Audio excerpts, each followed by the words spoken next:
Let's talk about Super Nintendo World in Epic Universe Orlando from a gamer's perspective. The immersion was perfect. And then Bowser's Kart Challenge queue. Oh, that was my favorite. So you're essentially like inside Bowser's castle. But my favorite part was like he had a bunch of like books on bookshelves, and all of them were like titles on like how to beat like other kart players. Yep.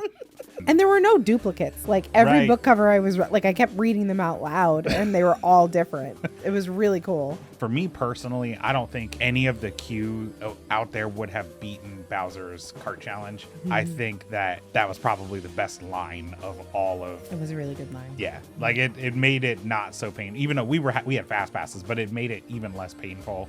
That it was actually kind of cool. And then the Donkey Kong area, that was another thing that they're really good at. When you move from Mario's area over to Donkey Kong, it feels like Donkey Kong. It doesn't feel like you're just Donkey Kong shoehorned in there. There's like a small like overhang that like you go through that kind of like helps separate. And in that, like the music shifts too. Yeah. Into like from the Mario music into Donkey Kong music. Yes. Which also really helped. The last thing I really want to touch on the atmosphere was we had lunch there at Toadstool's Cafe, and it's basically like you're sitting in a little mushroom house. Yeah.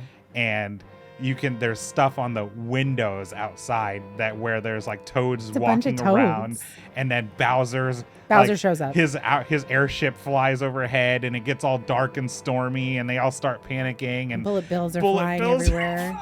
It's so cool. It's really cool. Oh man. Like it almost like gave me vibes of like Rainforest Cafe for a second, because like the thunder, like, and it got dark in the restaurant, and I was like, oh. But we're gonna talk more about the food and stuff. Yeah. Later on. But the atmosphere of that restaurant was really cool. Top it was notch. really cool. If you had to give like the atmosphere and immersion a score out of 10, what would you give it? I'd give it a 9. I was gonna give it an 8. Yeah. That's about right. For us and who we are. That's about right. For the full video, find us on the Tubes of You.